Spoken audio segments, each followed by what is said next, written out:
Hi, I'm DJ Rad Key, and welcome to what is now my 99th vlog in this series. Thank you for joining me today and staying with me. These vlogs will come to a conclusion very soon. Vlog 103 will be my last vlog. That'll be this Friday, the last day of class. But it is Monday, October 1st, 2018, a fresh month, a fresh week, the final week of this journey that has been the accelerated program at Scratch DJ Academy. I actually just got back from Scratch DJ Academy, so this vlog is kind of reflecting on what is the business week at Scratch Academy. According to the online syllabus, this was supposed to be done a few weeks back, which I feel if I do want to contribute to benefiting future students and further along is have all this done by the time you get to this point. And then the last week is you being creative and thinking outside the box and maybe adding things along the way. So I knew this week was coming. I planned for it. Well, actually, I planned for this week years ago as far as all the things I needed to do. Before I really even started DJing professionally, I made sure to accomplish a lot of what the instructor fellow is going over this week. So in a nutshell, what we learned today, or what was assigned for us for this week, is a multitude of things that I'd like to kind of go over, so you as a viewer can get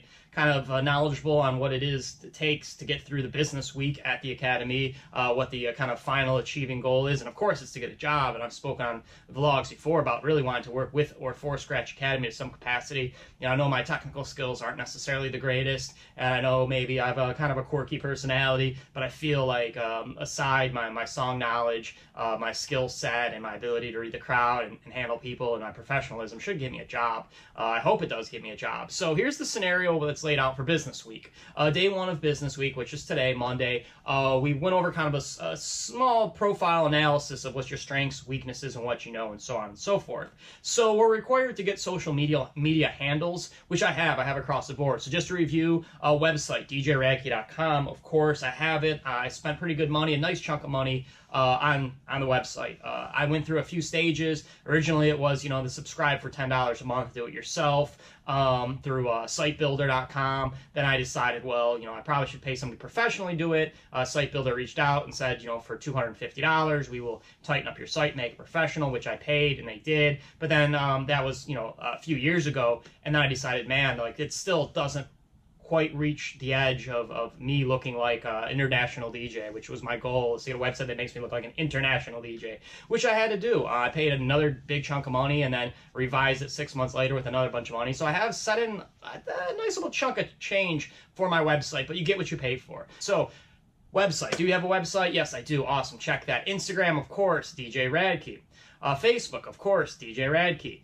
SoundCloud, of course, DJ Rad Key. Again, Mixcloud, of course, DJ Rad Key, and YouTube, of course, DJ Rad Key. So I have no variables. Like Professor Fiello says there's a business named Fiello, so he uses Fiello Music. But he uses Fiello Music for everything, which is cool. So you don't want, for example, like I Am Shinobi as an Instagram, and then Shinobi Music as a website, and then like Shinobi Rocks Miami as his Twitter handle. So again, I don't know what Shinobi's going to do because he does have a fairly common name in the DJ world. I chose my name accordingly. There is a band called Rad Key. It's one word, Rad Key. That's their last name, and they decided to change the spelling as well. I believe they added a Y to what is their true spelling in the name, and my name has been modified as well. It's a spin on my real last name. But what we did differentiate is, first, they're a band. I'm a DJ, so that's a different category. And they're one word. I'm two words. So that makes a big difference. The only thing I don't have DJ Rad Key on is Twitter. There was a David James Rad Key. He's not even a DJ, but he used the Twitter handle DJ Rad Key. So I'm DJ Rad Key 1 on Twitter. I don't really utilize Twitter. Maybe I should, but regardless, that's the only social media handle that is not just straight DJ Rad Key. And again, that's Twitter. I'm DJ Rad Key 1, the number 1.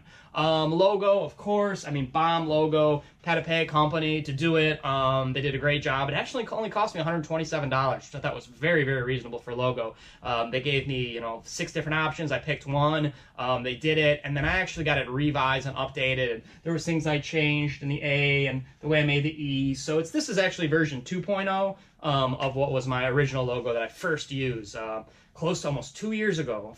2 years ago was the official DJ Rad Key creation of a logo. Just a little under 2 years ago. But you can see I've spent some time on this, and even though I'm new a newer DJ, I mean, the process has been a 2-year process. Almost exactly to the day, just a little over 2 years, I've been a professional DJ. It was my first paid gig. And now, you know, as a follower of my vlogs, I'm not exactly making a living DJ. I'm surviving DJing, but I'm not making a living. I'm not saving anything.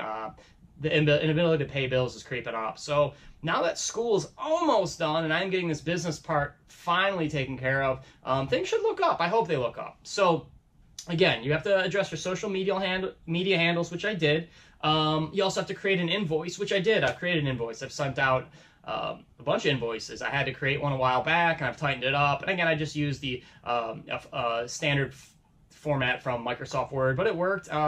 It looks pretty good. I looked over Fiello's example of his invoice, and they're very similar. Mine does have a logo on it. It's a little bit, I actually kind of like mine a little bit better, but his was a good example as well. Pictures, I actually got pictures taken by Sid Gord. Shout out to my girl, sidgordphotography.com. She's awesome. She came by the studio actually like the second week, so I'm sure they thought I was kind of weird, like, why do you already have a photographer? But again, I wanted to plan ahead. I knew we would need a photographer at some point. EPK, that's electronic press kit. Didn't have one coming into the academy, didn't know about it. I just had a regular traditional resume, but EPK is much more important because it has pictures of you. It's more of like a magazine ad, a one-page magazine ad about yourself is how I kind of interpret it. Again, I used a program called Pages on my Mac, and I took an ad for a sale of a bike. And instead of sale for the bike, I put my pictures in and modified it. I like the format. So that is about 90% done. I've had 2 kind of follow-ups with Fiello after my original EPK. I submitted to him. He changed it. I fixed it up, submitted it back to him. He liked it. He probably doesn't think it's perfect,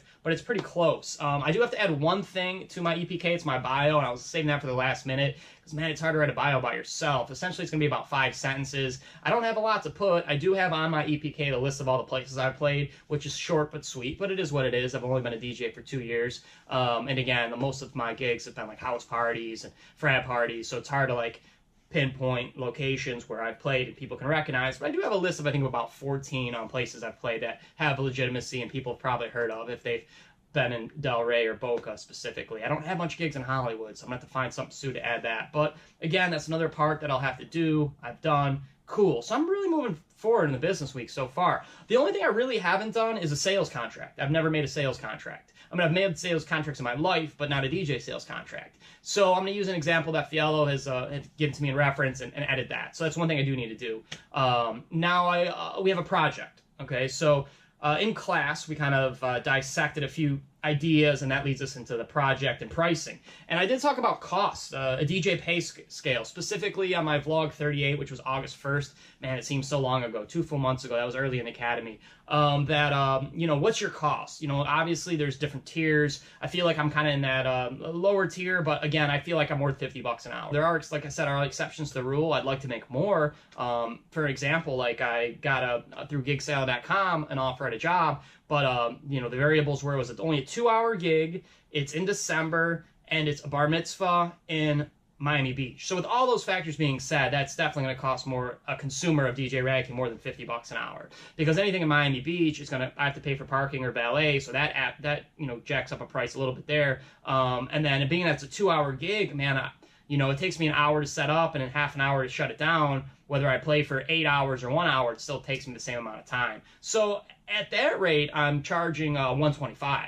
So for a 2-hour gig, I'm charging $125. So I make $250 after valet and gas money and all that said and done. I probably walk with $200 in 2 hours. That's pretty good. But there's no way I would do a Miami Beach bar mitzvah gig in December. And again, I say December because the DJ market's hot come season in Florida, which is Thanksgiving to Easter. So anything booked after Thanksgiving, I feel DJ should be able to jack his rates up slightly. So if I can get that gig, that would be awesome. Again, who knows? It's through Gig Salad, and they haven't been much luck lately, but I have gotten gigs from them. So as far as my rate, I'm a $50 an hour DJ, and I'm for hire, that's for sure. We do have a project at the school that we need to kind of do, and again, I've covered all the things that I've done already, but my specific assignment is to complete all these steps, including a sales contract, including the bio, including a finished EPK. My assignment is a fictional assignment. I wish it was real. Was a 4-hour private event at Eden Rock Hotel Ballroom in Miami Beach. It's a 4-hour gig from 9 p.m. to 1 a.m. Full DJ setup with facade, 4 speakers, wireless mic. 20 uplights, 1,000 people are going. Again, that would be an awesome gig to get, of course. But that's just a fictitious gig that Fiello made up as my assignment and how I'm going to handle that. So to wrap up the vlog, here's how I'm going to handle it. I'd say $100 an hour, $400 for a 4-hour gig, and then being that there's 20 uplights, that would be the only problem because I don't have 20 uplights. So I'd probably charge $500 because of the uplight. I would have to rent uplights, but it's 1,000 people, which means they've got a very big budget. So I don't have a set price on what I will charge as of today, but I think it would be close to about $150 an hour based on all those ramifications. It doesn't give a date, but we'll assume it's close to season, and we'll say it's a Saturday night. You know, I would charge less if it was a weekday night, just because the weekday nights are harder to get, and I wouldn't want to lose that job. A Saturday night, Miami Beach, hotel ballroom, yeah, I think about $150 an hour is great. If I got that, that would be great. So that's my assignment, is to prepare for this fictional thing. Well, hopefully it might happen, but it's not happening. But regardless, that's my assignment, and that's what Business Week's all about. So if you ever do decide to join the Academy, Business Week looks like it's going to be a fun one. Again, plan ahead. Plan ahead. I'm telling you as a viewer, this is all the things you need to do. Start now. Start now if you're thinking about being a DJ. Grab that Instagram. Grab that Twitter. You know, pay that money for the website. Get all that done, and who knows, man? Learn some talent, skill, music knowledge. Buy the equipment. Get on the grind, and maybe you'll get a gig. Who knows? But again, see everything that is DJ Rad Key on DJRadkey.com, of course. You know, be good to people. If you do hire a DJ, throw them a sandwich, throw them some gas money, get them fed. We're real people, too, with real life issues and real life solutions to that problem. A lot of times, just a little extra money helps. So if you do book a DJ, try not to lowball them. Be good to them, because the world works that way. As always, be good to people, and peace.